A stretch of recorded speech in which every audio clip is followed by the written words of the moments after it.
বেশ কিছুক্ষণ যাবৎ উল্লাসীকে জড়িয়ে ধরে নিজের বুকে নিয়ে শুয়ে রয়েছে মেজবাহ। অদ্ভুত এক প্রশান্তিতে ভরে উঠেছে তার বুকের ভিতরটা। পুরো শরীর জুড়ে কাজ করছে তৃপ্ততা, যা নামহীন ভালোবাসার এক জগতে ভাসিয়ে নিয়ে যাচ্ছে তাকে। এত কেন সুখ সেই জগতে, যে সুখের ছায়ায় নিজেকে হারাতে ইচ্ছে করছে বারে বার। তৃপ্তির শ্বাস ছেড়ে উল্লাসীর চুলে হাত বুলালো মেজবাহ। ঠোঁটজোড়া তার কানের কাছে নিয়ে ফিসফিসিয়ে বলল, উল্লাসী, হুম, আমি একটু ওয়াশরুম থেকে ঘুরে আসি। হুম। উল্লাসের সম্মতি পেয়ে ধীরে সুস্থে বিছানা ছাড়লো মেজবাহ। পা বাড়ালো ওয়াশরুমের দিকে। আজকে রাতটি কি সত্যি এসেছিল তার জীবনে? সত্যিই কি উল্লাসীকে পুরোটা নিজের করে পেয়েছে সে? বিশ্বাস হচ্ছে না। নিজেকে যথাযথভাবে সামলে রেখেও শেষমেশ এত দ্রুত এমন একটি রাত তার জীবনে এসেছে, তা মোটেও বিশ্বাস হচ্ছে না। সবটাই কল্পনা নয় তো? প্রশ্নই আসে না। তবে কাজটা কি ঠিক হলো? আরও কিছু সময় কি নেওয়া যেত না? ভাবনার গতিপথ বাড়ালো না মেজবা। সময় নিয়ে পরিষ্কার হয়ে ওয়াশরুম থেকে বেরিয়ে ঘরের আলো জ্বালালো সে। এগুলো উল্লাসীর দিকে। কাঁথা গায়ে মুড়িয়ে নিস্তেজভাবে শুয়ে রয়েছে উল্লাসী। তার ক্লান্তি মাখা মুখের দিকে খানিকক্ষণ তাকিয়ে একটি দীর্ঘশ্বাস ফেলল মেজবা। তারপর ক্ষীণ গলায় ডেকে উঠল তাকে, উল্লাসী, ওয়াশরুমের কাজটা সেরে এসে একেবারে ঘুমো। তবে অপর পাশ থেকে উল্লাসীর কোনো সাড়া শব্দ পাওয়া গেল না। মেয়েটি কি এর মাঝেই ঘুমিয়ে পড়ল? তার সাদা ধবধবে কাঁধে হাত ছুঁয়ে আবার তাকে ডেকে উঠল মেজবা। এবারও উল্লাসীর দিক থেকে কোনো সাড়া না পেয়ে ভ্রু জোড়া কুঁচকে গেল তার। উদ্বিগ্ন গলায় কয়েকবার ডাকার পরও অপর পাশ থেকে উল্লাসীর কোনো রকম সাড়া শব্দ না পেয়ে অস্থির হয়ে পানির খোঁজে ড্রয়িং রুমের দিকে এগুলো মেজবা। বুকের ভিতরটা অনবরত কেঁপে কেঁপে উঠছে তার। এ কি করে ফেললো সে? উল্লাসী কেন অচেতন অবস্থায় পড়ে আছে বিছানায়? অশান্ত পায়ে ঘরে ফিরে উল্লাসীর মুখে পানি ছিটিয়ে দিল মেজবা। তবে উল্লাসীর ভাবমূর্তির পরিবর্তন না দেখতে পেয়ে লম্বা কিছু দম ছেড়ে নিজেকে শান্ত করলো। ঢোক গিলে কাপা হাতে উল্লাসীর শরীরের উপর থেকে কাঁথা সরাতেই মাথা ঘুরে উঠল তার। রক্তপাত এখনো বন্ধ হয়নি। স্লথ ধারায় তা বেয়েই যাচ্ছে। Sorry Ullasi, I am sorry. আমি কি করলাম এটা? এই উল্লাসী, আমার কথা শুনছো? সরি উল্লাসী। উতলা মনে নিজের ফোন খুঁজতে শুরু করলো মেজবা। আপাতত এই পরিস্থিতিতে ইভানা ছাড়া দ্বিতীয় কিছু মাথায় আসছে না তার। সে একজন স্ত্রী রোগ বিশারদ। নিশ্চয়ই তার কাছে এর সমাধান রয়েছে। কাপা হাতে ইভানার নাম্বারে ডায়াল করতে করতে উল্লাসীর পাশে এসে বসলো মেজবাহ। তার কপালে হাত রেখে অধীর গলায় বারবার ডেকে উঠল তাকে। অন্ধকার মিলিয়ে যাচ্ছে ধীরে ধীরে। দূর ওই আকাশ থেকে এক বিন্দু আলোর ঝলকানি দেখা যাচ্ছে। ভোর হতে আর কত দেরি। ফজরের নামাজের জন্য মোর্শিদা বেগম উঠলেই অস্থির মনে স্বস্তি ফিরে আসবে অনার। গতকাল দুপুরে বাড়ি এসে পৌঁছলেও এখনও তা সে জানাতে পারেনি এমাতকে। তাছাড়া তার বিয়ে নিয়েও যে কথা চলছে, তাও জানাতে হবে এমাতকে। ওদিকে নিশ্চয়ই চিন্তায় চিন্তায় পাগল হয়ে যাচ্ছে ছেলেটা। বাড়ি আসার পর থেকে রাত অবধি চৈতালি সহচর্য। অপরদিকে চৈতালি যেতেই মা ছেলের বাড়ির খুঁটিনাটি সব শুনে রাতে ঘুমিয়েছেও তারই ঘরে। অশান্ত মন যে একটি বার ইমাদের সঙ্গে কথা বলার আশায় ছটফট করছে, তা যদি কেউ বুঝতো। একরাশ বিরক্তি নিয়ে পাশ ফিরল অনা। সারাদিন জার্নির পর পুরো একটি রাত নির্ঘুমে কাটানো যে কতটা কষ্টকর, তা আজ বেশ অনুভব হচ্ছে। তবে বুঝেও বা উপায় কি? আপাতত চোখে ঘুমের অস্তিত্ব দেখা পাওয়া বড়ই জটিল কাজ। মোর্শেদা বেগম বিছানা ছেড়ে উঠতেই চারিপাশ থেকে ভেসে এলো আজানের সুমধুর সুর। নীরবে আজান পুরোটা শুনল আনা। ফজরের আজান বাকি সব বেলার আজানের চেয়ে সম্পূর্ণ আলাদা। এটি শুনলেই বুকের ভিতর অদ্ভুতভাবে কাঁপন শুরু হয়, যা অন্যান্য ক্ষেত্রে হয় কিনা তা নিয়ে বেশ সন্দেহ রয়েছে। স্বস্তির নিঃশ্বাস ফেলে ঘর থেকে বেরিয়ে উজু করে আবারও ঘরে ঢুকলো আনা। নামাজ পড়া হয় না অনেক দিন। কিছু সূরা হয়তো মাঝখানে ভুলেও বসেছে। অসহ্য জড়তা নিয়ে জায়নামাজ বিছিয়ে তাতে দাঁড়ালো অনা। সময় নিয়ে ২ রাকাত সুন্নত এবং ২ রাকাত ফরজ নামাজ পড়ে ফোন হাতে বিছানায় এসে বসল সে। লম্বা একটি দম ছেড়ে এমাদের নাম্বারে ডায়াল করতেই ওপাশ থেকে ঘুমন্ত গলায় এমাদ বলে উঠল, অ্যাট লাস্ট তুমি কল করেছো। আমি যে কি পরিমাণ টেনশনে ছিলাম তুমি বুঝবে না। শান্ত গলায় অনা বলল, আমি বুঝি। তুমি ঘুমাওনি? এত দ্রুত ফোন ধরলে যে? ঘুমিয়েছিলাম। তোমাকে তো বলেছিলাম আমার ঘুম বেশ পাতলা। ও হ্যাঁ, রাতে খেয়েছিলে? হুম। রাত 11টার দিকে একবার তোমার খোঁজ করতে তোমার ভাইয়ের বাসার সামনে গিয়েছিলাম। তবে তুমি ফোনই ধরলে না। আমি তো গ্রামে চলে এসেছি। গ্রামে চলে গিয়েছো মানে? তোমাদের তো বেশ কিছুদিন থাকার কথা ছিল। আমাদের তো একসাথে ঘুরতে বেরোনোর প্ল্যান ছিল। তাছাড়া আমার ক্যাম্পাস, ফ্রেন্ড সার্কেল সবার সাথে পরিচয় করিয়ে দেবার কথা ছিল। অন্য এক সময় না হয় করিয়ে দিও। হঠাৎ এভাবে চলে যাবার কারণটা কি? অনার বুক চিরে বেরিয়ে এলো একটি দীর্ঘশ্বাস। থেমে থেমে সে বলল, আমার বিয়ের কথা চলছে এমাত, পরশু দেখতে আসবে। তাই হয়তো বড় ভাই বিনা নোটিশে এভাবে নিয়ে এসেছে হঠাৎ। জানি না, একটা কথা রাখবে? ফোনের ওপাশ থেকে ছোট্ট একটি নিঃশ্বাস ফেলল এমাত। ক্ষীণ স্বরে বলল, বলো। চলো, আমরা বিয়ে করে নেই। তা তো অবশ্যই করব, কিন্তু এখন আমার পক্ষে বিয়ে করা কিভাবে সম্ভব? ইচ্ছে করলেই সম্ভব। তাছাড়া তুমি বুঝছো না ব্যাপারটা। ওর পাপাকে কিন্তু দেখতে এসেই বিয়ে পড়িয়ে নিয়ে গিয়েছিল। একদণ্ড ভেবে ইমাদ বলল, ঠিক আছে, আমাকে একটা দিন সময় দাও। আমি কিছুক্ষণের মাঝেই রওনা হচ্ছি। তারপর দেখি বাবার সাথে কথা বলে। অবাক হলো আনা, বিস্মিত গলায় বলল, তোমার বাবাকে এর মাঝে কেন টানছো? তো টানবো না। বাবা ছাড়া তোমার আব্বার সাথে এই বিষয়ে কথা বলবে কে? সর্বনাশ! তুমি কি পাগল হয়েছো? ভুলেও এই চিন্তা মাথায় এনো না। তুমি আমার আব্বাকে চেনো না। এসব শুনলে আব্বা আমায় কেটে টুকরো টুকরো করে ফেলবে। উদ্বিগ্ন হয়ে ইমাদ বলল, তাহলে কি করব? পালাবো? পালাবো মানে? অসম্ভব। সম্ভব। প্লিজ ইমাদ। না। তাছাড়া আমার জানা মতে তোমার আব্বা তোমায় অনেক ভালোবাসেন। তোমার কথা উনি ফেলবেন না। এসব আবদার শুনবেনও না। তুমি বোঝার চেষ্টা করো ইমাদ। আব্বা এসব প্রেম টেমের কথা শুনলে আমাকে জানে মেরে ফেলবে, নয়তো জোর করে ধরে বিয়ে দিয়ে দেবে। তাই বলে পালানো কোনো সমাধান না। এছাড়া উপায় আছে? এক মুহূর্ত থেমে গম্ভীর স্বরে ইমাদ বলল, আচ্ছা ঠিক আছে, আমাকে ভাবতে দাও। ভাবো, তবে শেষ মুহূর্তে এসে আমায় কষ্ট দিও না। ধীরে ধীরে চোখ মেলে ঝাপসা দৃষ্টিতে চারিপাশটায় নজর দিল উল্লাসী। তার নির্জীব দেহটি বিছানার সাথে একদম সেটে লেগে রয়েছে, যেন নিথর এই দেহ থেকে সমস্ত শক্তি হারিয়ে ফেলেছে সে। তার হাতের সাথে ঝুলছে নালিকা জাতীয় কিছু। উঠে বসতে চেয়েও শরীরের সায় না পেয়ে আবারও চোখ জোড়া বুঝলো উল্লাসী। পুরো শরীর তার ব্যথায় জর্জরিত। মাঝে মাঝে জ্বলে জ্বলে উঠছে। ঠোঁট চেপে নিজেকে সামলানোর চেষ্টায় ব্যর্থ হয়ে তার দু চোখ ফেটে বেরিয়ে এলো পানির ধারা। কিভাবে পারলেন উনি এতটা বাজে আচরণ করতে? উল্লাসী, এই, তুমি কাঁদছো কেন? সকাল হবার পর থেকে পায়চারি করেই যাচ্ছে মেজবা, এ ঘর ছেড়ে ও ঘর। কখন মেয়েটির ঘুম ভাঙবে, কখন মেয়েটিকে আত্মার ভিতর আবিষ্ট করতে পারবে, এ নিয়ে অস্থির ছিল তার মন। মেয়েটির এই অবস্থার কারণে প্রচুর অনুতাপ হচ্ছিল। ঘোরের বশেই হোক বা অন্যভাবে অন্যায় সে করে ফেলেছে। মেয়েটি তো অবুঝ। তাই বলে কি সেও অবুঝ ছিল? আপনি আমার কাছে আসবেন না। আচমকা উল্লাসের মুখ থেকে এমন কথা শুনে বিছানার কাছে এসেই থেমে গেল মেজবা। হতবাক চোখে তাকিয়ে বলল, কেন? জানি না। আপনি যান এ ঘর থেকে। ঠিক আছে, যাচ্ছি। স্যালাইনটা খুলে দিয়েই চলে যাচ্ছি। কিচ্ছু লাগবে না আমার। আপনি ছোবেন না আমায়। স্যালাইন শেষ হয়ে এসেছে উল্লাসী। এখন না খুললে রক্ত আসবে। আসুক। আপনি যে আমায় মেরে ফেলতে চান তা খুব ভালো করেই বুঝেছি আমি। ক্রন্দনরত অবস্থায় উল্লাসের কথাগুলো শুনে গায়ে কাঁটা দিয়ে উঠল মেজবাহর। কয়েক মুহূর্ত নীরবে দাঁড়িয়ে থাকার পর খানিকটা দূরত্ব রেখে বিছানার এক কোণায় নিঃশব্দে বসল সে। তারপর ভাঙা গলায় বলল, সরি উল্লাসী। আমি জানতাম তুমি ছোট, তোমার বয়স কম, তুমি আন্ডারওয়েট। তারপরও আমি ভুল করে ফেলেছি। I and accept it. মেঝেতে নিজের দৃষ্টি আবদ্ধ করল মেজবাহ।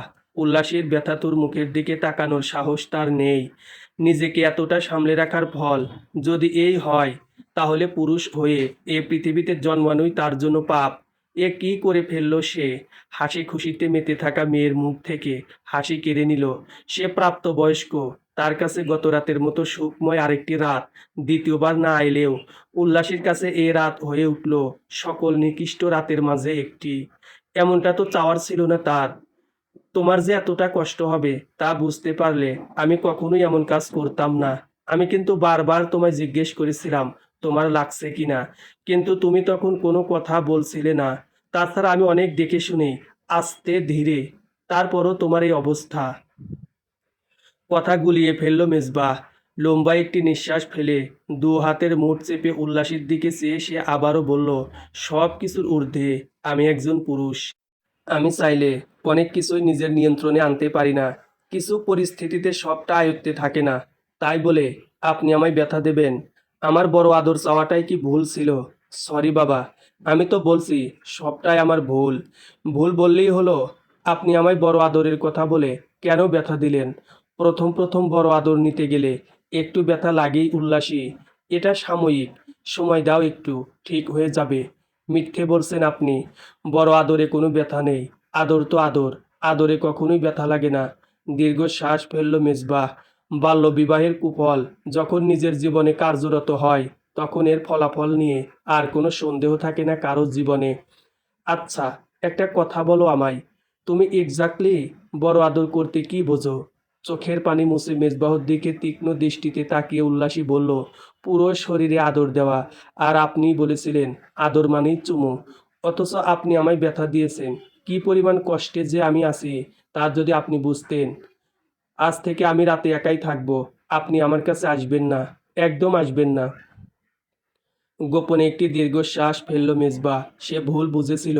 ভেবেছিল উল্লাসী নিজে থেকেই তার সঙ্গ কামনা করছে, অথচ তার মাথায় এটা কাজ করেনি। উল্লাসীর আর যাই হোক, এ ধরনের সঙ্গ কামনা করার মতো বুঝ আসেনি। নিজের নির্বুদ্ধিতার জোরেই আজ না চাইতেও এমন এক পরিস্থিতির মুখোমুখি হতে হচ্ছে তাকে, যা চেয়েও পরিবর্তন করা এখন আর সম্ভব নয়।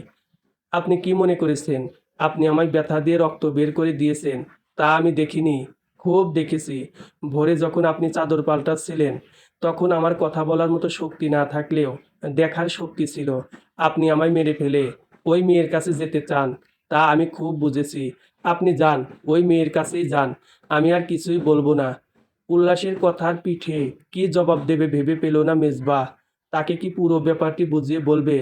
তাতে যদি স্বামী স্ত্রীর মাঝের সম্পর্কের ব্যাপারটি পরিষ্কার হয় মেয়েটির কাছে। লম্বা একটি দম ছাড়ল মেজবা। ধীর গলায় বলল, আমি তুমি স্বামী স্ত্রী। এসব স্বামী স্ত্রীর মাঝে হয় উল্লাসী। একে সহবাস বলে। আর এই সহবাসকালে অনেক নারীরই রক্তপাত হয়। তুমি কিশোরী, আন্ডারওয়েট। আমি প্রাপ্তবয়স্ক একজন পুরুষ। আমার যা হাইট বা ওয়েট, তাতে অতি সাবধান থেকেও রক্তপাত হয়েছে। হ্যাঁ, মানছি স্বাভাবিকের তুলনায় বেশি হয়েছে। তবে এই রক্তপাতেরও কারণ রয়েছে। হাইমেন বা সতীচ্ছেদের কারণে এই রক্তপাত হয়। হাইমেন হলো এক ধরনের পর্দা যেটা যোনিমুখের সামনে অবস্থান করে। তবে সকল নারীর সতীচ্ছেদ সমান থাকে না। কারো হাইমেন অনেক পুরু, কারো খুব পাতলা, কারো বা প্রাকৃতিকভাবেই কোনো হাইমেন থাকে না, যা পরবর্তীতে দৈহিক বৃদ্ধির সাথে সাথেই অপসারিত হয় বা ছিঁড়ে যায়। অধিকাংশ নারীর ক্ষেত্রেই হাইমেন আপনা আপনিভাবে অপসারিত হয়ে থাকে। দৌড়ঝাঁপ বেশি করলে, ব্যায়াম করলে, সাইকেল চালালে, এমনকি গাছে চড়লেও। তাই যে নারীর হাইমেন বড় বা পুরু অথবা কোনোভাবে অপসারণ না হয়, তাদের ক্ষেত্রে প্রথম যৌন মিলনে রক্তপাত হবার সম্ভাবনা থাকে, যেমনটা তোমার ক্ষেত্রে ঘটেছে। এটি স্বাভাবিক একটি ঘটনা। থামল মেজবা। উল্লাসের মুখের দিকে তাকিয়ে বোঝার চেষ্টা করলো তার মনের অবস্থা। তার কথাগুলোর অর্থ কি বুঝতে পারছে উল্লাসী?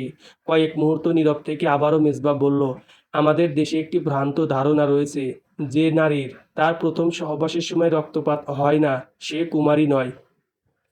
কোনো ছেলের সঙ্গে সহবাস করে সতীত্ব নষ্ট করেছে, যা আদৌ কোনো যুক্তিসঙ্গত কথা নয়।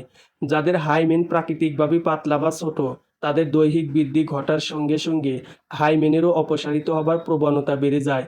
যার হাইমেন একবার ছিঁড়ে গেছে বা অপসারিত হয়েছে, তার প্রথমবারের মিলনে কখনোই রক্তপাত হবে না। তবে অবাক হলেও সত্য যে অধিকাংশ শিক্ষিত পরিবারও নিজের ছেলের বউয়ের সতীত্ব পরীক্ষা করার জন্য প্রথম মিলনের আগে বিছানায় সাদা চাদর বিছিয়ে দেয়। Which is very city. কান্নার রেশ থেমে গেল উল্লাসীর। আতঙ্কিত মুখ খানিকটা স্বাভাবিক হয়ে এলো। আগ্রহী গলায় সে বলল, তাহলে যাদের রক্তপাত হয় না তারা ব্যথাও পায় না? প্রথম সহবাসে একটু একটু সবাই ব্যথা পায়। একটু একটু আর বেশি। আপনি ইচ্ছে করেই আমাকে বেশি ব্যথা দিয়েছেন। আমি আর কখনোই আপনার পাশে ঘুমোবো না। আর কখনোই বড় আদরের কথা বলবো না। আর মুন্নিভাবিকেও দেখে ছাড়বো। উনি আসলেই একজন ভুটকি মহিলা। উল্লাসের সাথে না পেরে তার কথা মতো ঘর ছেড়ে বেরিয়ে এলো মেজবা। নিজের উপর প্রচণ্ড রাগ হচ্ছে তার। আজ তার কারণেই উল্লাসীকে এত কষ্ট পেতে হচ্ছে। তাদের সুন্দর স্বাভাবিক একটি সম্পর্ক নষ্ট হতে বসেছে। ছোট মেয়েটির উপর দিয়ে যা যাচ্ছে তা মোটেও ঠিক হচ্ছে না। কিছু একটা করা উচিত তার। তবে কি? কি করলে মানসিক এবং শারীরিক সব দিক থেকেই একটু হলেও সুস্থ বোধ করবে উল্লাসী? বেলা বাজে 10টা। ভোরের পাখিদের কোলাহল বন্ধ হলেও থেমে নেই জনমানুষের কোলাহল। নতুন একটি দিন সূচনার সাথে সাথে কর্মব্যস্ত মানুষেরা লেগে পড়েছে তাদের নিত্যকার কাজে। আশেপাশের সৃষ্ট এই কোলাহল সবসময় স্বাভাবিক লাগলেও আজ কদিন যাবৎ তা কাটার মতো বিধছে মেজবাহুর কানে। সেদিনের ঘটনার পর থেকে আজ দুদিন হলো তার সঙ্গে কথোপকথন বন্ধ রেখেছে উল্লাসী।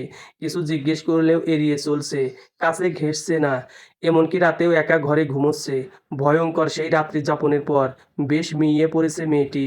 কেন শুধু শুধু অসহায় বাচ্চা একটি মেয়েকে নিজের জীবনের সঙ্গে জড়ালো সে? বাবার অন্যায় মেনে কেন মুখ বুজে রইল? নয়তো আর 10টি স্বাভাবিক মেয়ের মতোই বেড়ে উঠত উল্লাসী।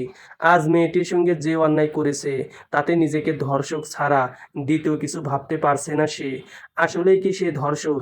এতে কি সায় ছিল না উল্লাসীর? বুঝে হোক বা অবুঝে সায় তো ছিল তার। তাহলে কেন আজ তাকে এতটা অনুতপ্ততায় পোড়াচ্ছে উল্লাসী? সে কি বুঝছে না তার এ ধরনের আচরণে ঠিক কতটুকু কষ্ট পাচ্ছে সে? চুপচাপ খানিকক্ষণ থম মেরে বসে থাকার পর চেয়ার ছেড়ে উঠে দাঁড়ালো মেজবা। উদ্বিগ্ন মনে পায়চারি শুরু করলো পুরো চেম্বার জুড়ে। এই হলো অপ্রাপ্তবয়স্ক মেয়েকে বিয়ে করার ফল। আজ উল্লাসের জায়গায় কোনো প্রাপ্তবয়স্ক বুঝদার মেয়ে হলে কখনোই এ ধরনের পরিস্থিতিতে পড়তে হতো না তাকে। বিয়ের পর থেকে শুরু করে আজ পর্যন্ত এই বিয়ে নিয়ে কম মিথ্যার মুখোমুখি হতে হয়নি তাকে। তবুও সে সবটা মেনে বুঝে সুঝে সামনে অগ্রসর হয়েছে এবং উল্লাসীকে নিয়ে তার মনে অনুভূতি সৃষ্টি হয়েছিল বলেই সে এতটা পথ মিথ্যার আশ্রয় নিয়ে এগুতে সক্ষম হয়েছে। নয়তো কি দরকার ছিল উল্লাসীকে স্ত্রী মর্যাদা দেবার? দায়িত্ব হিসেবে গ্রাম থেকে নিয়ে এসেছিল তাকে, পাড়াতো বোন হিসেবে। তা না হয় শুধু দায়িত্ব পর্যন্তই সীমাবদ্ধ থাকতো। তবে সে পারেনি নিজের স্ত্রীকে অন্যের সঙ্গে জড়ানো তো দূরের কথা, তার পাশে নামটি পর্যন্ত শুনতে পারেনি। আজ সেই স্ত্রী তার পথ চলার সঙ্গেই যদি তাকে না বোঝে, এর চেয়ে কষ্টকর দ্বিতীয় আর কি থাকতে পারে পৃথিবীতে? সে ঘোরের বশে অন্যায় করে ফেলেছে। তবে সহজ ভাষায় বললে প্ররোচনায় পড়ে অন্যায়টি করেছে এবং তা সে অগ্রাহ্যও করছে না, বরং তা মেনে নিয়েই পরিস্থিতি স্বাভাবিক করতে চাইছে। সেখানে উল্লাসী কেন সবটা মেনে সুস্থ স্বাভাবিক একটি জীবনে ফিরে আসতে চাইছে না? কিরে, তুই আমার ফোন পিক করছিস না কেন? ইভানার গলার স্বরে চিন্তার জগৎ ছেড়ে বেরিয়ে এলো মেজবাহ। দীর্ঘ শ্বাস ফেলে নিজের চেয়ারে ফিরে এসে বসে বলল, ফোন সাইলেন্ট ছিল। ফোন না হয় আজ সাইলেন্ট ছিল, কাল কেন পিক করিসনি? রাতে লিমনকে নিয়ে ল্যাবে এইডেও গিয়েছিলাম। তবে গিয়েই শুনলাম তুই নাকি কিছুক্ষণ হলোই বেরিয়েছিস। ওহ, তা বাসায় আসলেই পারতি। মেজবাহুর মুখোমুখি চেয়ারে বসে ইভানা বলল, লিমনও বলছিল তোর বাসায় যেতে। তবে পরে উল্লাসীর কথা ভেবেই আর যাওয়া হয়ে ওঠেনি। মেয়েটি ছোট, কি ভাববে না ভাববে। চোয়াল শক্ত হয়ে এলো মেজবাহুর। গম্ভীর মুখে সে বলল, তোদের ইচ্ছে হলে তোরা যাবি। এখানে উল্লাসীকে নিয়ে তোদের ভাবতে হবে না। কি হয়েছে বলতো? তোকে এমন অদ্ভুত কেন লাগছে? কিছু না, আমি ঠিক আছি। No, I think something is fishy. ঘাড় নেড়ে চেয়ারে মাথা এলিয়ে দিল মেজবা। ছোট্ট একটি নিঃশ্বাস ফেলে চোখ জোড়া বুঝে ক্ষীণ স্বরে বলল, তুই বেশি ভাবছিস। I don't think so. You call me last night. Although that is your personal matter, but I want to know. তেমন কিছু না, বাদ দে। কপাল কুঁচকে ফেলল ইভানা। সন্দেহ হচ্ছিল তার। তবে মেজবাহুর ব্যক্তিগত জীবন নিয়ে তার কথা বলা ঠিক হবে কিনা তা নিয়ে একরকম দ্বিধায় ভুগছিল। তবে আজ মনে হচ্ছে বেশ দেরি করে ফেলেছে সে। তার উচিত ছিল সেদিন রাতেই পুরো ব্যাপার সম্পর্কে জানতে চাওয়া। মেজবাহুর দু হাতে নিজের হাতের মাঝে বন্দি করলো ইভানা। তাকে আশ্বস্ত করে বলল, প্লিজ, তুই আমাকে বলতে পারিস। ভরসার সন্ধান পেয়ে চোখ জোড়া মেলল মেজবাহ। অসহ্য অস্থিরতা গলায় চাপিয়ে পুরো ঘটনা খুলে বলতে শুরু করলো ইভানাকে। উল্লাসীর আচরণ ধারা মানসিকভাবে আজ এতটাই ভেঙে পড়েছে যে সারাক্ষণ এক হিংস্র পাখি ঠুকরে ঠুকরে খেয়ে যায় তার বুকের ভিতরটা। Are you serious? I mean seriously? Ullasi তোকে এভাবে ট্রিট করছে? ইভানার প্রশ্নে ব্যথাতুর গলায় মেজবা বলল, আমি কি করব বল? আমি জাস্ট বুঝতে পারছি না। আমি ওকে যথেষ্ট বুঝিয়েছি, কিন্তু ও কোনোভাবেই মানতে রাজি নয়। হ্যাঁ, আমি মানছি ও প্রচুর ভয় পেয়েছে। তবে সেই ভয় ভাঙানোর একটি সুযোগ তো ও আমায় দেবে। আমি কি একবার উল্লাসের সাথে কথা বলে দেখব? না, দরকার নেই। তাতে হিতে আরও বিপরীত হবে। উদ্বেগপূর্ণ গলায় ইভানা বলল, তাহলে? জানি না। I am totally feed up. শোন, আমার মনে হচ্ছে উল্লাসীকে তোর কিছুদিন সময় দেওয়া উচিত। ও যেহেতু ছোট, এসব ব্যাপারে অজ্ঞ। আমি কি ওকে সময় দিচ্ছি না? আমি ভুল করেছি, অ্যান্ড আই অ্যাকসেপ্ট ইট। তারপরও কেন বুঝছে না? ও ছোট মেজবা। হ্যাঁ ছোট। এই ছোট মেয়েকে বিয়ে করেই আমার জীবনটা আমি ধ্বংস করলাম। না সেদিন মুখ বুজে আব্বার কথা শুনতাম, আর না এমন পরিস্থিতিতে পড়তাম। আজ ওর জায়গায় কোনো অ্যাডাল্ট ম্যাচুয়ার মেয়ে, ধর তুই, থাকলে কি এমন পরিস্থিতিতে পড়তে হতো আমায়? মেজবাহর প্রশ্নের উত্তরে কোনো জবাব দিল না ইভানা। মেজবা ঠিক কি বোঝাতে চাইল এ কথা ধারা? তাহলে কি মেজবাহর মনেও তাকে নিয়ে কিছু রয়েছে? বদ মেজাজি বাবার ভয়ে কি তা প্রকাশ করতে পারেনি? আর কিছু ভাবতে পারল না ইভানা।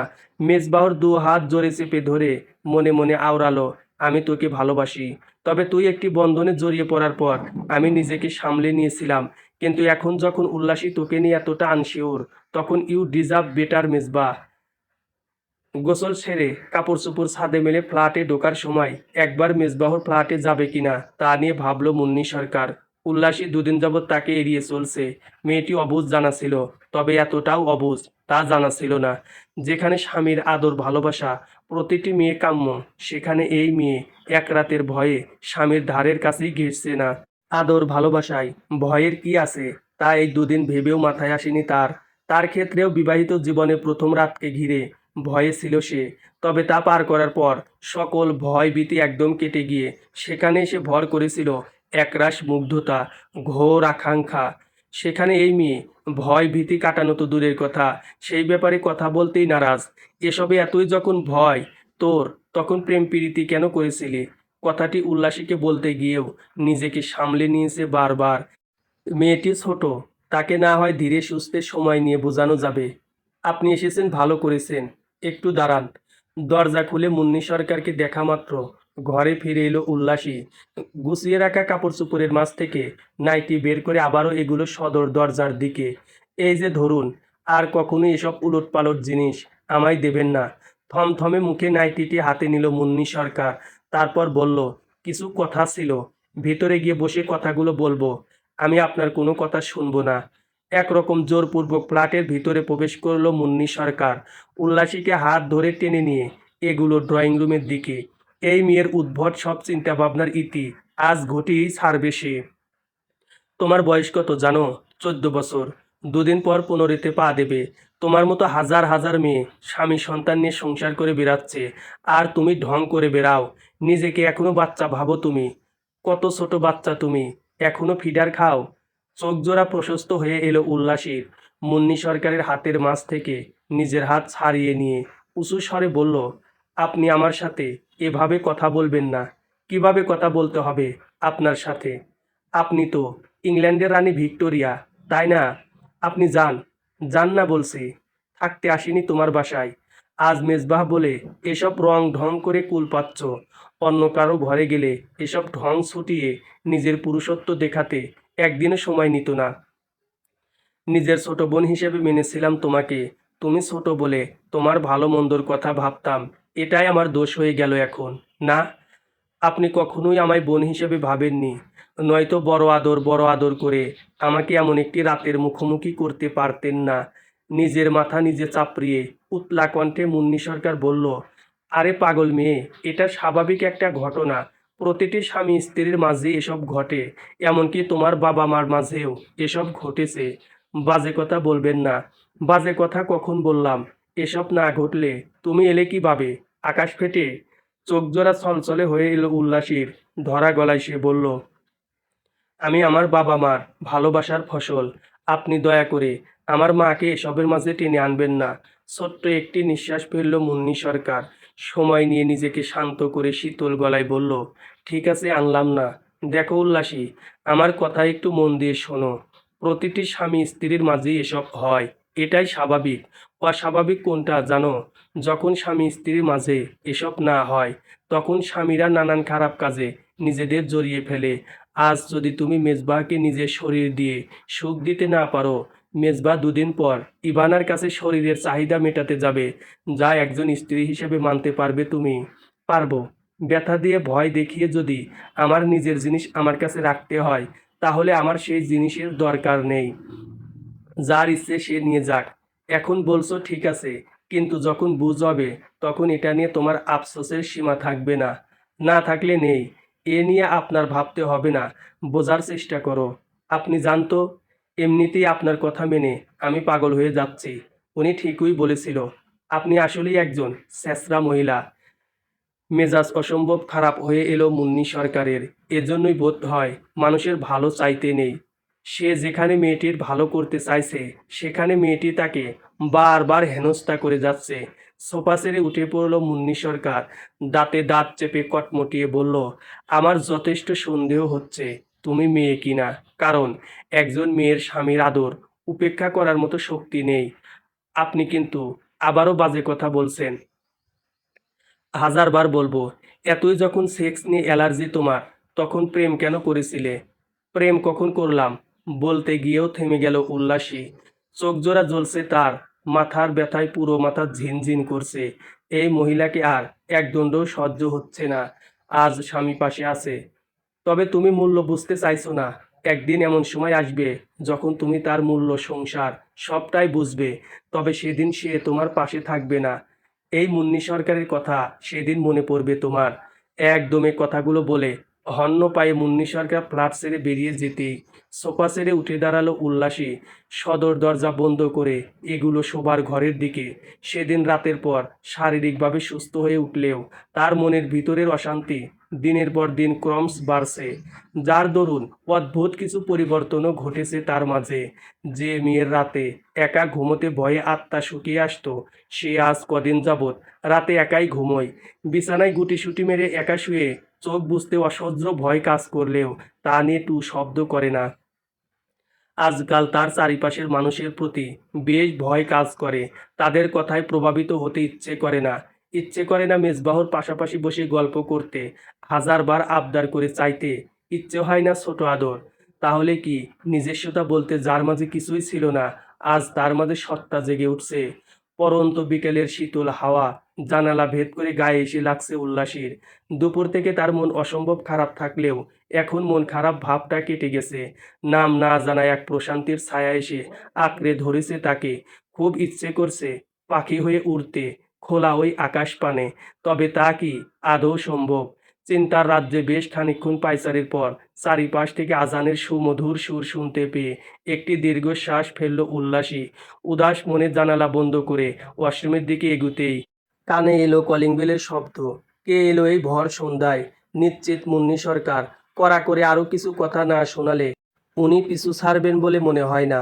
অশান্ত পায়ে সদর দরজার দিকে এগুতে এগুতে উঁচু স্বরে উল্লাসী বলে উঠল, আপনি আবারও এসেছেন? কি সমস্যা আপনার? কি? হ্যাঁ? কড়া গলায় কথাগুলো বলে দরজা খুলতেই নিস্তেজ হয়ে পড়ল উল্লাসী। তার সামনে দাঁড়িয়ে রয়েছে বয়স্ক মতো এক লোক।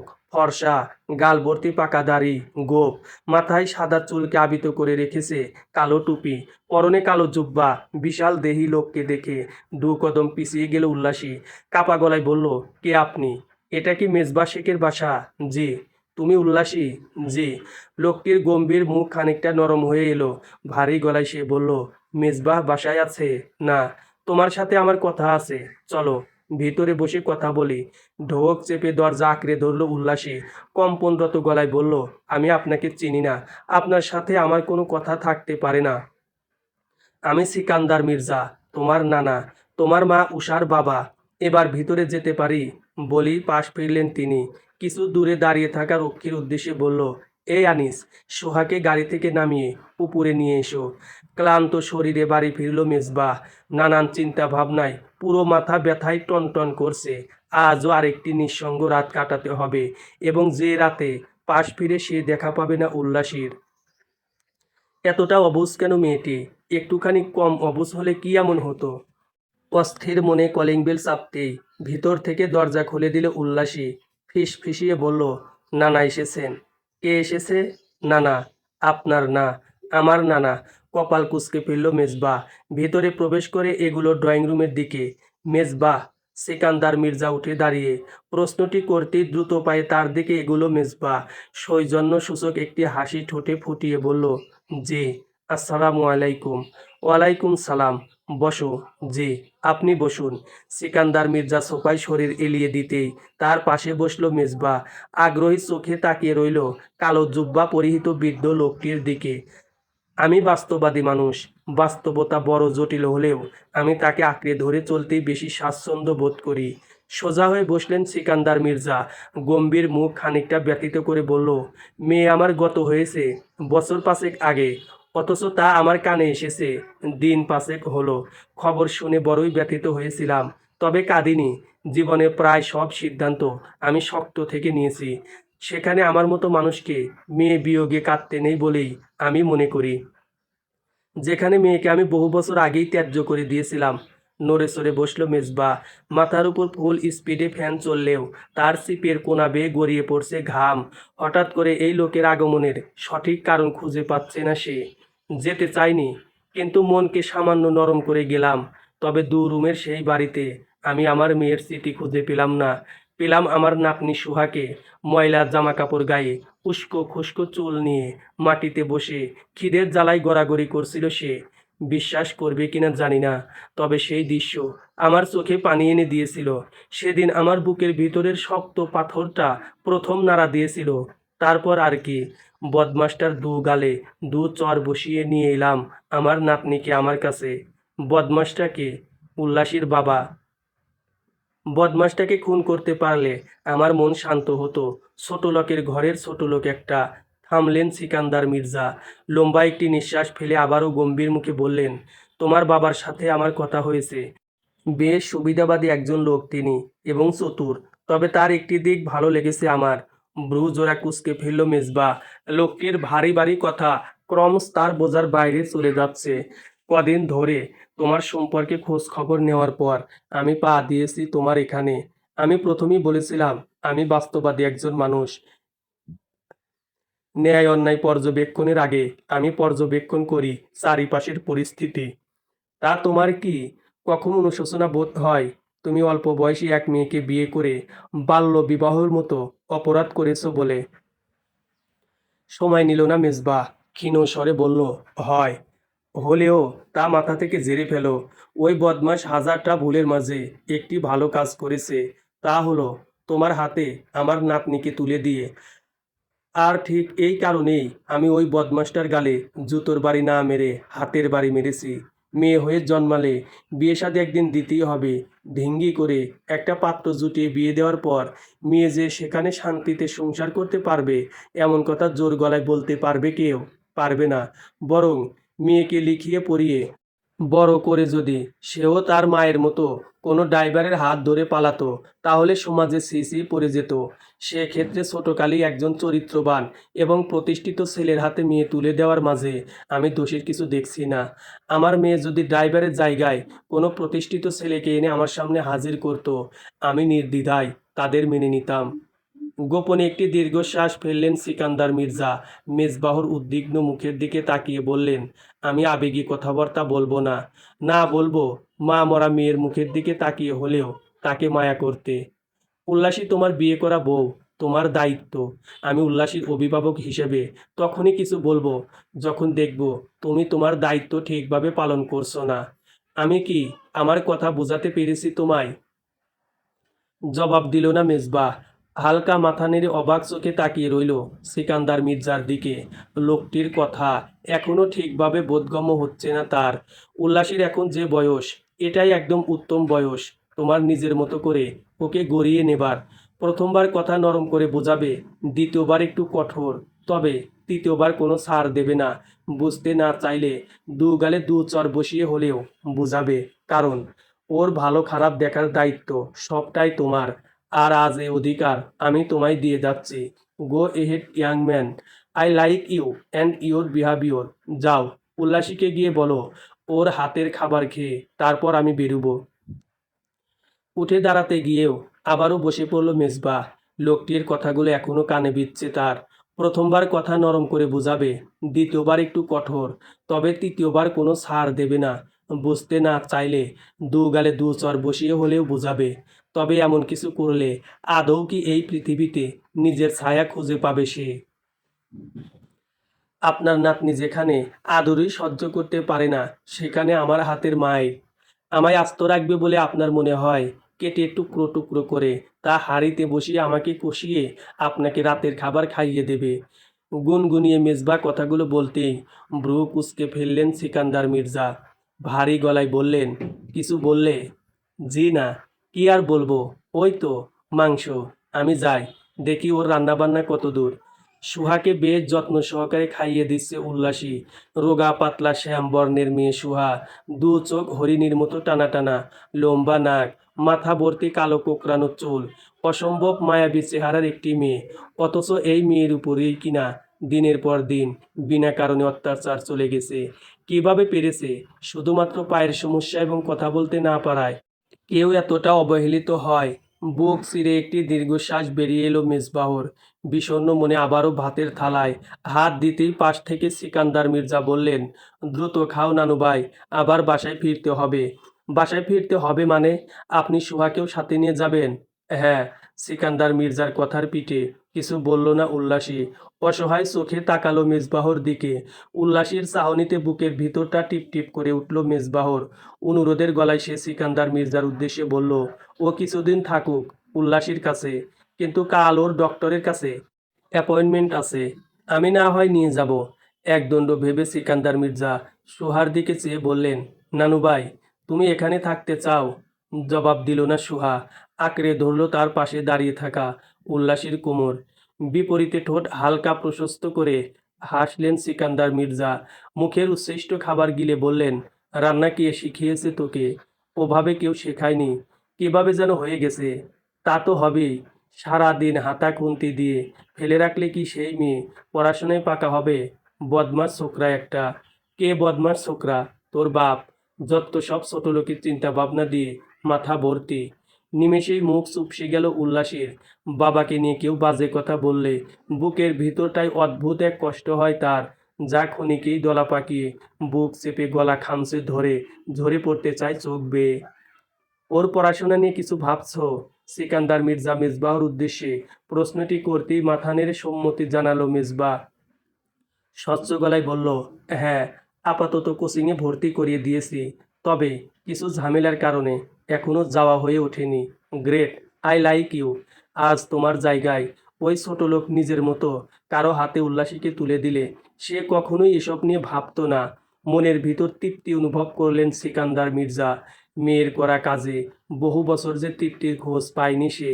সংসার ধর্ম বড় ধর্ম, তাহলে বোঝো এটা কত কঠিন কাজ।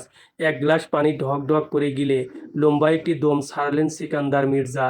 আবারও ভারী গলায় বললেন, সংসার টিকিয়ে রাখতে ভালোবাসাটা আবশ্যক নয়, তবে ভালোবাসাহীন জীবন কিছুটা নুন ছাড়া তরকারির মতো। পেট ভরাচ্ছি, তবে স্বাদ পাচ্ছি না। তোমার হাতের কাছে নুন থাকতেও তুমি ইচ্ছে করে স্বাদহীন খাদ্য গোগ্রাসে কেন গিলবে? কথায় কি যুক্তি খুঁজে পাচ্ছ? পাশ থেকে মেজবাহ জবাব দিল, হুম, ভালো থাকার মূল মন্ত্রই হচ্ছে ভালোবাসা। জটিল এই সংসার জীবন তখনই সহজ হবে যখন তোমরা দুজন দুজনকে ভালোবাসবে, সম্মান করবে, একে অপরের চাহিদার গুরুত্ব দেবে, একে অপরের দোষকে বড় করে দেখবে না। মোট কথা, ভালো যদি বাসোই তাহলে নিজের সবটা দিয়েই তাকে ভালোবাসবে, তার ভালোটাকে ভালোবাসবে, আর খারাপটাকে বাসবে না। তাহলে ক্রমেই সংসার জীবন জটিলতায় ভরে উঠবে। আর দুজনের অ্যাকসেপ্টেশন জটিল কিছু নয়। তুমি তার কাছ থেকে নুন আশা করলে জীবন সঙ্গী হিসাবে প্রথমে তুমি তাকে 1 চিমটি নুন দাও, বিনিময়ে সে তোমাকে 2 চিমটি নুন ফিরিয়ে দেবেই দেবে। সকাল সকাল সোহাকে নিয়ে মেজবাহ বেরিয়েছে ডাক্তার দেখানোর জন্য। তাদের সাথে অবশ্য সিকান্দার মির্জাও রয়েছেন। সোহার সঙ্গে যাবার ইচ্ছা থাকলেও মেজবাহর সামনে তা প্রকাশ করেনি উল্লাসী। এমত অবস্থায় ঘরে বসে একান্তে সময় কাটাতেও বিরক্ত লাগছে। বোনের জন্য মনটা আনছান করছে। হঠাৎ করেই সিকান্দার মির্জা নামক কেউ সোহার জীবনে আলো হয়ে এসে তার পুরো জীবন পাল্টে দেবে, দীর্ঘদিনের প্রতীক্ষার অবসান ঘটিয়ে বোনের সঙ্গে দেখা করাবে, তাও অকল্পনীয় ছিল। অথচ আজ তাই ঘটেছে। কি করবে ভেবে না পেয়ে উৎফুল্ল মনে পাশের ঘরে এসে ঘর গোছানোর কাজে মন দিল উল্লাসী। বেশ করাত হলো, এ ঘরেই ঘুমোচ্ছে মেজবা। প্রচণ্ড গোছগাছ স্বভাবের মানুষ তিনি, অথচ ঘরের একই হাল করে রেখেছে। কোনো কারণে কি অস্থিরতায় আছেন উনি? যেমন অস্থিরতায় সে দিন কাটাতো তার বিয়ের পর। উল্লাসের চিন্তা ভাবনার গতিপথ থেমে গেল হঠাৎ ইভানার আগমনে। সদর দরজা খুলতেই আচমকা ইভানার এই আগমন বোধগম্য হলো না তার। তীক্ষ্ণ দৃষ্টিতে তার কারণ খুঁজতে উঠে পড়ে লাগতেই মুখ খুলল ইভানা, সময় নিয়ে সহবাস সম্পর্কে বিস্তারিত আলোচনা করে। খুঁটিনাটি সবটা ভেঙে খুলে একসময় উল্লাসের দুহাত চেপে ধরে ইভানা বলল, এটা নর্মাল উল্লাসী, এটা হবে, নয়তো তোমরা বুড়ো বুড়ি হবার পর তোমাদের কে দেখবে বলো তো? উদ্বেগপূর্ণ গলায় উল্লাসী জবাব দিল, দেখার মতো তো আসলেই কেউ থাকবে না। ইয়েস, ইউ গট ইট, কেউ থাকবে না। তাছাড়া তুমি আমার একটি কথার উত্তর দাও, মেজবা যখন তোমায় আদর করে তখন তোমার ভালো লাগে না? লাগে। কতটুকু ভালো লাগে জানি না। তুমি জানো উল্লাসী, হয়তো এই ভালো লাগার কোনো সীমা পরিসীমা নেই বলেই তুমি তোমার অনুভূতিগুলোকে ব্যাখ্যা করতে পারছো না। তাছাড়া ঠিক এর মাধ্যমেই কিন্তু স্বামী স্ত্রীর মাঝের সম্পর্ক পরিপূর্ণতা পায়। একদণ্ড থেমে উল্লাসীর মনের অবস্থা বোঝার চেষ্টায় ব্যর্থ হয়ে আবারও ইভানা বলল, স্বামী স্ত্রীর মাঝে সেক্স কোনো বাজে কাজ নয়, আর না মেজবাহর উদ্দেশ্য এর মাধ্যমে তোমায় কষ্ট দেওয়া। একটা জিনিস ভেবে দেখো, মেজবাহর যদি তোমাকে কষ্ট দেওয়াই উদ্দেশ্য থাকতো, তাহলে এখনো কেন এতটা গিল্টি ফিল করতো? কেন তোমার নীরবতায় কষ্ট পেত? কেন তোমার থেকে দূরে দূরে থাকতো? জানি না। জানি না বললে তো হবে না, তোমার জানতে হবে। তুমি মেজবাহর স্ত্রী। তুমি এসব না বুঝলে, না জানলে আর কে জানবে বলো? দীর্ঘ শ্বাস ফেলল ইভানা, গলার স্বর খানিকটা কমিয়ে এনে আবারও বলল, ব্যথা পেয়েছো? তবে এটা রেগুলার চালালে আর ব্যথা পাবে না। মাঝে গ্যাপ রাখলে আবারও প্রথমবারের মতোই ব্যথা পাবে। আমি একজন গাইনোকোলজিস্ট। আমি তোমাকে ডাক্তারি ভাষায় বলো বা স্বাভাবিক মানুষের ভাষ্যে উভয়ভাবেই বোঝানোর চেষ্টা করেছি। এখনো যদি তুমি না বুঝে অবুঝের মতো আচরণ করে মেজবাহাকে কষ্ট দাও, তা কি ঠিক হবে? এতে তোমার বিবেক কি বলে উল্লাসী? সময় না নিয়েই উল্লাসী ক্ষীণ স্বরে বলল, ঠিক হবে না। হুম। জানো উল্লাসী, গতকাল যখন আমি সবটা জানতে পারলাম তখন আমার একবার মনে হয়েছিল তুমি মেজবাহর জন্য ঠিক নও। মেজবাহ তোমার চাইতে বেটার কাউকে ডিসার্ভ করে। তবে পর মুহূর্তে যখন তোমাকে নিয়ে মেজবাহর ভিতরের ছটফটানি দেখলাম, তোমাকে নিয়ে ওর সুস্থ মস্তিষ্কের চিন্তা ভাবনা দেখলাম, তখন মনে হলো মেজবাহ তোমাকে ডিসার্ভ করে কিনা জানি না, তবে সে তার ভালোবাসার মানুষটিকে নিয়ে সুখে থাকা ডিসার্ভ করে। অ্যান্ড ইউ নো হোয়াট, সে লাভস ইউ অ্যালট। প্রচুর ভালোবাসি ও তোমায়, প্রচুর। বুক চিরে আরও একটি দীর্ঘশ্বাস বেরিয়ে এলো ইভানার। উল্লাসীর হাত শক্ত করে চেপে ধরে বলল, তুমি ভাগ্যবতী উল্লাসী। সময় থাকতে তুমি মেজবাকে নিজের ভালোবাসার বন্ধনে আবদ্ধ করে নাও। এতটুকু বলতে পারি, জীবনে কখনোই কষ্টের দেখা পাবে না। সত্যি বলতে, মেজবাহর মতো আমি আমার এই 28 বছরের জীবনে দ্বিতীয় কাউকে দেখিনি। He has a soft heart and I really love him. চোখের কোনা বেয়ে দু ফোঁটা জল গড়িয়ে পড়তেই নিজেকে সামলে নিল ইভানা। দ্রুত চোখের পানি মুছে ঠোঁটে একরাশ হাসি ফুটিয়ে আবারও বলল, এস এ ফ্রেন্ড। যাকগে, তুমি আমার কথায় কিছু মনে করলে না তো? হুম, গুড গার্ল। এবার আমাকে ঝটপট তোমার হাতের এক কাপ চা খাওয়াও তো, খুব ইচ্ছে করছে খেতে। উল্লাসী রান্নাঘরের দিকে এগুতেই স্বস্তির নিঃশ্বাস ফেলল ইভানা। তার কাজ আপাতত শেষ, বাদ বাকিটুকু না হয় উল্লাসী নিজেই করে নেবে। তুমি বের হবে সবাই ঘুমানোর পর, অর্থাৎ রাত 10টার পর। আমি মতিন মামার দোকানের পাশটায় তোমার জন্য অপেক্ষা করব, ঠিক আছে? ওখান থেকে আমরা যাব রেল স্টেশনে। রাত 12টা ট্রেন ধরে সরাসরি চট্টগ্রাম। ওখানে শফিক আমাদের জন্য অপেক্ষা করবে। ফোনের ওপাশ থেকে এমাদের কথা শুনে কপাল কুঁচকেওয়ানা বলল, শফিকটা কে? আরে, আমার বন্ধু।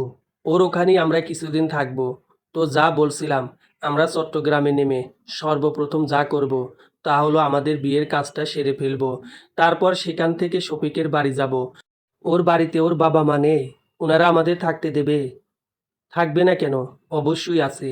শফিকের বাবা মা অনেক ফ্রি মাইন্ডের, ও সবটাই বলে রেখেছে তাদের। ওহ, তাহলে তো হলোই। হ্যাঁ, তুমি ঠিক সময় মতো বেরুবে কিন্তু। বিব্রত গলায় অনা বলল, ঠিক আছে, তা বেরুবো, কিন্তু আমরা আজ না পালিয়ে দুদিন সময় কেন নিচ্ছি? কাল আবারও আমাকে ছেলের বোন দেখতে আসবে। যা ভাবলেই আমার অস্বস্তি হচ্ছে। এভাবে কারো সামনে গিয়ে সেজে আমার বসে থাকতে মোটেও ভালো লাগে না। বললেই তো হয় না অনা, একটা গোছগাছ আছে। তা কাল আবারও কেন দেখতে আসবে? ছেলে তো একবার এসে দেখেই গেছে। ছেলের পছন্দ হয়েছে। ব্যাস, কাহিনী খতম। এখানে আবার ছেলের ১৪ গোষ্ঠীর দেখার কি আছে? ওই হাঁদারাম কি নিজে বিয়ে করবে নাকি ১৪ গোষ্ঠীরে দিয়ে বিয়ে করাবে? ফিক করে হেসে ফেলল অনা। চোখে মুখে একরাশ স্বস্তি ফুটিয়ে বলল, কার যেন বুকের ভিতরটা জ্বলে পুড়ে ছারখার হয়ে যাচ্ছে। ইস, পোড়া পোড়া গন্ধ পাচ্ছি।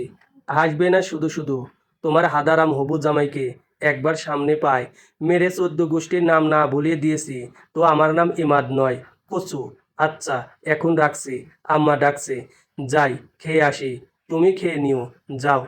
আমার আর দুপুরের খাওয়া, মাত্রই সকালের নাস্তা করলাম। আচ্ছা, তুমি যাও।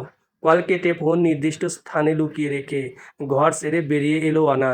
দ্রুত খেয়েই একবার চৈতালির বাড়িতে যেতে হবে। চৈতালির লাল টকটকে একটি ব্লাউজ আছে, যা তার সবুজ শাড়ির সাথে বেশ খাটবে। সোহাকে বাসায় রেখে মেজবাহর হাসপাতালে আসতে আসতে সকাল পেরিয়ে দুপুর হয়ে এলো। ক্লান্তিকর অবস্থায় চেম্বারে ঢুকে চেয়ারে নিজের শরীর এলিয়ে দিল মেজবা। দু চোখ বুজে ফেলল কিছু দীর্ঘশ্বাস। বাসা থেকে উল্লাসীর হাতের দুমুঠো ভাত খেয়েই সে দ্রুত বেরিয়ে পড়েছিল হাসপাতালের উদ্দেশ্যে। যা গাড়ির ঝাঁকুনির তোপে পড়ে সবটাই হজম হয়ে পেটের ভিতরটা আবারও ক্ষুধার জানান দিচ্ছে। মোটের উপর অস্থির লাগছে। চারিপাশের মানুষের কোলাহল কানে এসে বিচ্ছে তীরের মতো। ছাড়, ওয়ার্ড নাম্বার ৩-এর ৯ নম্বর বেডের পেশেন্ট হঠাৎ করেই মাথার ব্যথায় চিৎকার চেঁচামেচি করছে। একটু আসবেন? নার্সের কথা শুনে চোখ মেলে তাকালো মেজবা। তীক্ষ্ণ গলায় বলল, এখন তো তোফায়েল সাহেবের ভিজিটিং আওয়ার। তাছাড়া কেসটাও উনার আন্ডারে। এখানে আমার কাজ কি? কিন্তু স্যার, তোফায়েল স্যার যে বলল উনি আপনার আন্ডারে। যত সব বোগাস কথাবার্তা। ছেলেটি গতকাল রিক্সা থেকে পড়ে গিয়ে মাথায় আঘাত পেয়েছিল, যার শুরু থেকে সবটাই উনি হ্যান্ডেল করেছেন। তাহলে এখন কি করব স্যার? চোখে মুখে বিরক্তি প্রকাশ করে উঁচু স্বরে মেজবা বলল, সেটাও আমি তোমায় শিখিয়ে দেব। তাহলে তুমি আসো এখানে কি কাজে? Get lost. আমি এখন কোথাও যেতে পারবো না। মেজবাহর এমন ব্যবহারে অবাক হলো রিমঝিম। তার দেখা সবচেয়ে শীতল মেজাজের ডাক্তারের মাঝে মেজবাই একজন, যার কাজ সর্ব পরিস্থিতিতে ঠোঁটের হাসি ধরে রাখা, সকলের সাথে সুস্থ সুন্দরভাবে পেশ হওয়া। অথচ আজ কি এমন হলো যে সাধারণ একটি ব্যাপারে এতটা চড়াও হলেন তিনি? নিরাশ মনে রিমঝিম চেম্বার ছেড়ে বেরুতেই আগমন ঘটল লিমনের। চেয়ার টেনে মেজবাহর মুখোমুখি বসে সে কপাল কুঁচকে বলল, কি হয়েছে? এভাবে বেচারির উপর চিৎকার করছিলি কেন? শালার সব জায়গায় বলেছি, রাস্কেল একটা। মাথা ঠান্ডা কর। তাছাড়া যার উপর রেগে আছিস তার উপর না ঝেড়ে এদের ১৪ গোষ্ঠী উদ্ধার কেন করছিস? আমি কারো উপরেই রেগে নেই। বুঝি রে পাগলা, বুঝি। খাই না আমি সুজি, তুই সুজিই খাস। চোখ টিপল লিমন। দুষ্ট হাসির রেখা ঠোঁটে ফুটিয়ে বলল, শুধু সুজি? আমি যা খাই তার বর্ণনা দিতে গেলে রাত পেরিয়ে সকাল হয়ে পড়বে। বিরক্ত মুখে মেজবা বলল, কেউ শুনতে চেয়েছে? চেতস কেন শালা? শোন, এই পরিস্থিতি আমিও পেরিয়ে এসেছি। পাগলা, তোমার যে এখন ধ্যান জ্ঞান সবটাই উল্লাসের শরীরের দিকে, তাও অস্বীকার করে কাপুরুষ হতে চাও? চুপ কর তো, বাজে বকিস না। আরাম করে চেয়ারে বসলো লিমন। টেবিল থেকে একটি কলম উঠিয়ে তা ঘোরাতে ঘোরাতে বলল, বিরিয়ানি চিনিস? বিরিয়ানি? কেউ যদি এই বিরিয়ানি আগে না খেয়ে থাকে তাহলে তার পক্ষে বিরিয়ানির স্বাদ জানা সম্ভব নয়। তখন তার নাকে হাজারো বিরিয়ানির গন্ধ আসলেও তা গলাৎকরণের ইচ্ছা জাগবে না। তবে কেউ যদি মামা একবার জীবনে বিরিয়ানির স্বাদ জেনে যায়, তখন তারে আর ঠেকায় কে? বিরিয়ানি আশেপাশে থাকলে তার আরও স্বাদ নিতে মন ছটফট করে। এমনকি বিরিয়ানি আশেপাশে না থাকলে এরা অর্ডার করে হলেও তা গলাৎকরণ করেই ছাড়ে। কিছু বুঝলাম মামা, হাতটা দাও।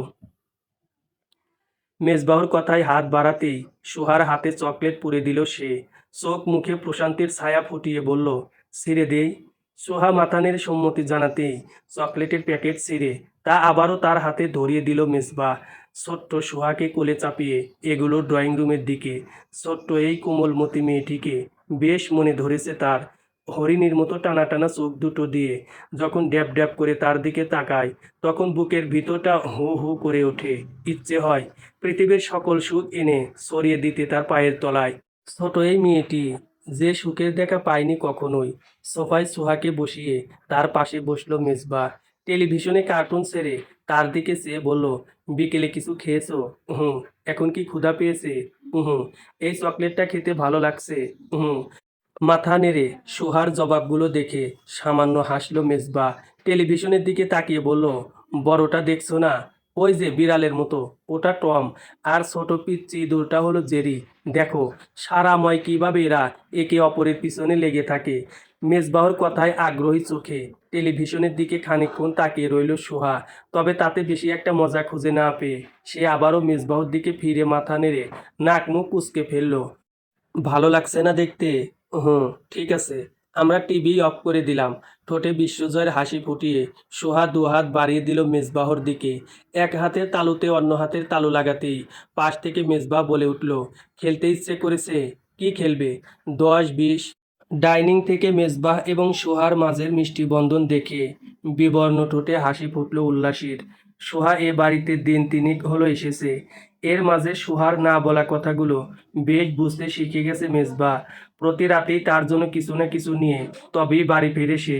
তারপর সাথে নিয়ে বসে রাতের খাবারের আগ পর্যন্ত টেলিভিশন দেখে, খেলাধুলায় সঙ্গ দেয়। মাঝে মধ্যে বেশ খুনসুটিও চলে দুজনের মাঝে, যা দেখলেই মনের ভিতরটায় প্রশান্তিতে ভরে ওঠে উল্লাসীর। যেখানে প্রত্যেকেই সোহার মাঝের প্রতিবন্ধকতার জন্য তাকে ধূর ছাই করেছে, সেখানে এই প্রথম কেউ এতটা কাছে টানছে তাকে। অপরদিকে সুহা ও মেজবাহ বলতে লাগলো, সারাদিন তার সঙ্গে সময় কাটালেও খেলার ফাঁকে বারবার জিজ্ঞেস করে বসে কখন আসবেন উনি। রাতে বাড়ি ফিরলেই একদম শরীরের সাথে লেপ্টে বসে থাকে। দুজনের মাঝের এই ভালোবাসার মুহূর্ত দেখলেই আত্মা জুড়িয়ে যায় উল্লাসীর। সে এই পৃথিবীতে যদি কাউকে মনের অন্তঃস্থল থেকে ভালোবেসে থাকে, সে শুধুমাত্রই সুহা। তার খুশিতে অনায়াসেই নিজের জান কুরবান করতেও সে ভাববে না দুবার। তার সেই কলিজার টুকরোকে যেভাবে মেজবাহ আগলে রাখে, তা বেশ প্রশান্তি এনে দেয় তার বুক জুড়ে।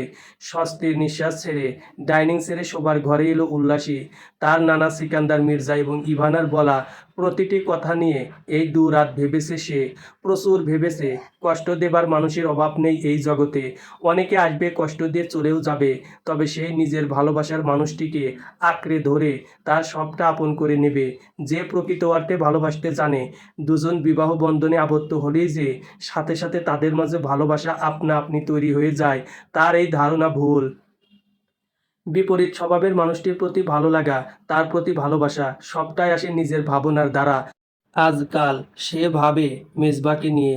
তার করা কার্যক্রমে অভিভূত হয়। ভালো লাগা এমনই জিনিস, যা মন দিয়ে অনুভব করলে এর গভীরতা শুধু বাড়তেই থাকে। যা তার ক্ষেত্রেও ঘটছে। দিনে দিনে মেজবাকে নিয়ে তার ভাবনার গতিপথ গহীন থেকে গহীনতর হচ্ছে।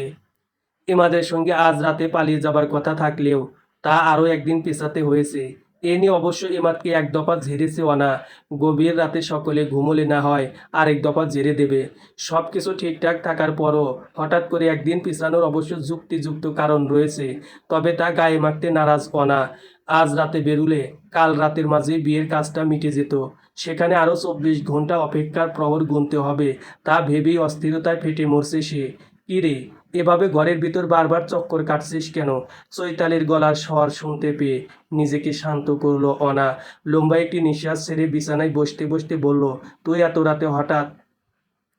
ভালো লাগছিল না, তাই চলে এলাম। মাকে বলে এসেছি আজ তোর সঙ্গেই ঘুমোবো।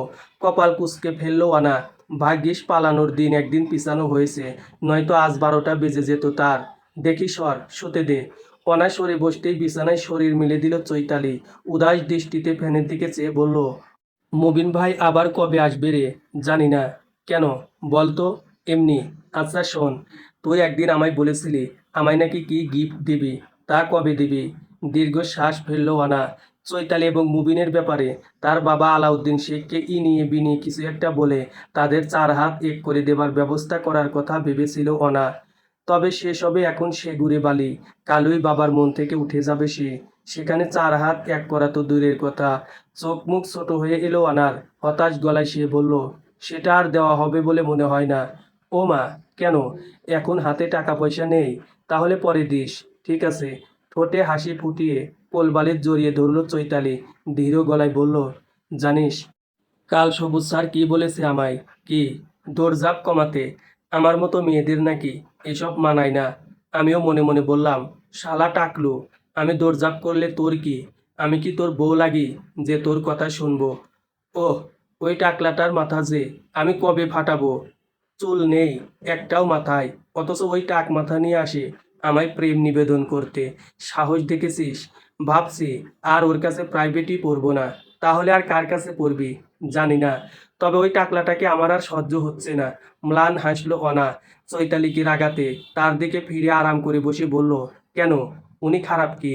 চেহারা সুন্দর, কলেজের টিচার, শুধু মাথায় একটু চুল কম। তুই ওর হয়ে সাফাই গাচ্ছিস কেন? তোর এত ভালো লাগলে তুই প্রেম কর। আমাকে প্রেম নিবেদন করলে আমিই করতাম। তোকে তখন বলতে হতো না।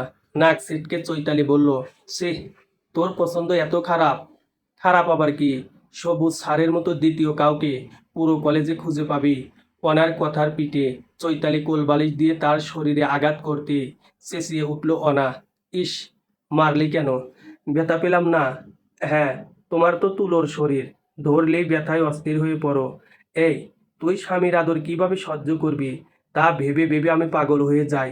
সে বাজে কথা বলিস না তো। বাজে কথা? এটা বাজে কথা? তাহলে লজ্জায় তোর মুখ লাল হয়ে গেছে কেন? একদণ্ড থম ধরে বসে উঠে দাঁড়ালো অনা। পাশ থেকে বালিশ তুলে তা দিয়ে চৈতালিকে মারতে মারতে বলল, চিতই পিঠা, আজ তোরে আমি খাইছি। খাবারের পাট চুকেছে অনেকক্ষণ, সোহাও ঘুমিয়ে পড়েছে। এর মাঝে খুব সাবধানে তার পাশ থেকে উঠে পড়ল উল্লাসী। আলমারি খুলে লাল রঙের একটি জর্জের শাড়ি বের করে তার সময় নিয়ে গায়ে জড়িয়ে নিজেকে দেখে নিল আয়নায়। শাড়ি পরা তার কর্ম নয়, কুচির অবস্থা নাজেহাল, আঁচলটাও ঠিকঠাকভাবে তুলতে পারছে না। এভাবে উনার কাছে যাওয়া কি ঠিক হবে? বাবা মাত্রই হাত খোপা খুলে চুল পিঠ জুড়ে ছড়িয়ে দিল উল্লাসী। কপালে ছোট্ট একটি লাল টিপ বসিয়ে এগুলো পাশের ঘরের দিকে। ঘুমিয়েছেন? বই পড়তে পড়তে চোখ লেগে এসেছিল মেজবাহর, তাই বুকের উপর বই রেখে খানিকক্ষণ হলোই চোখ জোড়া বুঝেছিল সে। হঠাৎ উল্লাসের গলার আওয়াজে ঘুমের ভাবটা কেটে গেল তার। দু চোখ মেলে সম্মুখে চাইতেই অবাক হলো সে। উল্লাসী এই সময় তার ঘরে, তাও শাড়ি পরিহিত অবস্থায়। তাহলে কি সেদিনের মতো আবারও উল্লাসী চাইছে তার সঙ্গ? শরীর জুড়ে শীতল এক রক্তস্রোত বয়ে যেতেই নিজেকে শান্ত করাই উঠে পড়ে লাগলো মেজবা। একবারের করা অন্যায়ের মাসুল গুনতেই অনেক কিছু হারাতে হয়েছে তাকে। আবারও সেই ভুলের পুনরাবৃত্তি ঘটিয়ে আর কিছু হারাতে চায় না সে। তবে শাড়ির ফাঁকে বেরিয়ে থাকা উল্লাসের সাদা মসৃণ কোমর, জর্জেট শাড়ির আবরণে ঢেকে থাকা শরীরের গঠন না চাইতেও বারবার ভেসে আসছে মেজবাহর চোখের পাতায়। বুকের ভিতরটায় তার উতাল পাতাল শুরু হলেও বাইরেটা শক্ত রাখলো মেজবা। সহজ গলায় সে জবাব দিল, না। কিছু বলবে? বিছানার এক কোণায় বসে উল্লাসী বলল, হ্যাঁ। আজ সারাদিন কেমন কাটলো আপনার? বিস্ময়ের শেখরে পৌঁছে গেল মেজবা। যে মেয়ে কিছুদিন যাবৎ তার সঙ্গে ঠিকভাবে কথাই বলছিল না, তার আজ কি হলো? সে আজ নিজে থেকে তাকে এসে প্রশ্ন করছে, তাও অস্বাভাবিক প্রশ্ন, যা আজীবনেও তাকে কেউ করেছে কিনা তাতেই সন্দেহ। বিস্ময় ভাব মুখে ফুটিয়ে মেজবাহ জবাব দিল, কেটেছে ভালোই। কি কি করলেন আজ সারাদিন? অনেক কিছুই করেছি। ওহ! অসহ্য ইতস্তত এসে জড়িয়ে ধরতে চুপসে পড়ল উল্লাসী। এভাবে চুপচাপ বসে থাকতে তো সে আসেনি। মেজবাহকে অনেক কিছু বলার আছে তার, অনেক কিছু। কিছু বলতে নীরবতা ভেঙে মেজবাহ প্রশ্নটি করতেই স্বস্তির নিঃশ্বাস ফেলল উল্লাসী। মাথা নেড়ে বলল, আপনার বান্ধবী এসেছিল? কে? ইভানা? হ্যাঁ। কবে? দুদিন আগে। কই, আমাকে তো ও কিছু বলেনি। তা কি বলেছে ও? জানি না। তাই? তা কি জানো তুমি? তাও জানি না। এই প্রথম উল্লাসীর মুখে লাজুকলতার খোঁজ পেল মেজবাহ। ঠোঁট জোড়া কাঁপছে তার। কিছু কি বলতে চাইছে সে? বুকের ভিতরের তুফান ক্রমশ বাড়তেই উঠে বসলো মেজবাহ। মনে সাহস জুগিয়ে কয়েক কদম এগিয়ে উল্লাসীর পাশে এসে বসে ঢোক গিলে বলল, কি বলেছে? বললে না তো? শাড়ির আঁচল ঠিক করে হাতের আঙ্গুল কচলাতে কচলাতে উল্লাসী ধীর গলায় বলল, আপনি না বলেছিলেন স্বামী স্ত্রীর মাঝের ঘটনা তৃতীয় কাউকে বলতে নেই, তাহলে আপনি কেন উনাকে বলেছেন? প্রশ্নটি করে একদণ্ড অপেক্ষা করলো উল্লাসী। তবে মেজবাহর দিক থেকে কোনো উত্তর না পাওয়ায় পাশ ফিরে তার দিকে চেয়ে ক্ষীণ স্বরে আবারও বলল, আমার কাছে আপনার কিছু চাওয়ার থাকলে এখন থেকে আপনি নিজেই চাইবেন। আমি না করব না। এবারও কিছু বলল না মেজবা। মুগ্ধ দৃষ্টিতে তাকিয়ে রইল উল্লাসের জ্বলজ্বল করে ওঠা মুখের দিকে, যে মুখের দিকে তাকিয়ে অনায়াসেই সে কাটিয়ে দিতে পারবে বছরের পর বছর। আপনি কি আমার ব্যবহারে খুব কষ্ট পেয়েছেন? উহুঁ। তাহলে আমি যদি এখনো আদর চাই, তাহলে দেবেন? উহুঁ। চোখ জোড়া বুঝলো উল্লাসী, আহ্লাদে গলায় বলল, তাহলে কপালে একটি ছোট আদর দিন না। ঠোঁট ভর্তি হাসি নিয়ে উল্লাসীর কপাল আলতো করে ছুঁয়ে দিয়ে তাকে বুকে টেনে নিল মেজবা। গভীর কিছু নিঃশ্বাস ফেলে তার চুলের মাঝে নাক ডুবিয়ে বলল, তুমি জানো তোমায় বুকে জড়িয়ে ঠিক কতটা শান্তি পাই আমি? হুম। কেন এত ভালো লাগে তোমায়? কেন তুমি পাশে না থাকলে অস্থির লাগে? ভালোবাসি বলেই তো, না? হুম। আরো নিবিড়ভাবে উল্লাসীকে বুকে চেপে ধরল মেজবা। নিস্তব্ধ রাত, কোথাও কোনো শব্দ নেই, সব প্রাণী ঘুমের রাজ্যে, শুধু ঘুম নেই দুজনের চোখে। নিষিদ্ধ কিছু চাওয়া এসে বারবার মাথাচাড়া দিয়ে উঠছে মেজবাহর মনে। সকল বারণ ভেঙে ডুব দিতে ইচ্ছে করছে উল্লাসের গহীনে। বেশ কিছুক্ষণ সময় নিয়ে নীরবে বসে থাকার পর উল্লাসের শরীর বিছানায় আলতোভাবে রেখে উঠে দাঁড়ালো মেজবা। ধীর পায়ে দরজার দিকে এগুতেই শোয়া অবস্থায় উল্লাসী বলে উঠল, কোথায় যাচ্ছেন? দরজাটা চাপিয়ে দিয়ে আসি। ও ঘরে তো সুহা আছে, ও ভয় পাবে। এজন্যই তো বলছিলাম লাগাতে হবে না। লাইট অফ করে দিয়ে আসুন। ঘরের আলো নিভিয়ে বিছানার কাছে এসে দাঁড়ালো মিসবা। চিন্তিত মুখে তাকালো আবছা আলোয় ভেসে ওঠা উল্লাসীর শরীরের দিকে। আবারও একই ভুল করে বসছে না তো সে? তবে মনের ভিতরে চলা তুফানের কাছে এ বাধা হার মেনে নিজের শরীরের ভর উল্লাসীর উপর ছেড়ে দিল মিসবা। তার কানের কাছে ঠোঁট নিয়ে ফিসফিসিয়ে বলল, শাড়িতে মারাত্মক লাগছে। পুরো শরীর শীতল হয়ে এলো উল্লাসীর। চোখ জোড়া বুজে সে সজোরে কিছু নিঃশ্বাস ছেড়ে বলল, আপনার জন্য পড়েছি তাই? হুম। আমার জন্য তো তাহলে খুলতেও বারণ নেই। ইস, মোটেও না। না, জানি না। লজ্জায় চোখ মুখ লাল হয়ে উঠতেই দু চোখ বুঝল উল্লাসী। হাত জোড়া দিয়ে মেজবাহুর গলা আঁকড়ে ধরতেই সে বলল, আগাবো কি? হুম। কাল সকালে উঠে আবারও জেদ করবে না তো? হুম। তবে আস্তে, ব্যথা পেলে কিন্তু কেঁদে দেব। দুষ্ট হাসি দেখা ঠোঁটে ফুটিয়ে উল্লাসীর কানে সামান্য দাঁত বসিয়ে গলায় নেমে এলো মেজবা। একের পর এক এলো পাথারি চুমুর বন্যা। বইয়ে দিতেই কাপা গলায় উল্লাসী বলে উঠল, সুরসুরি লাগে।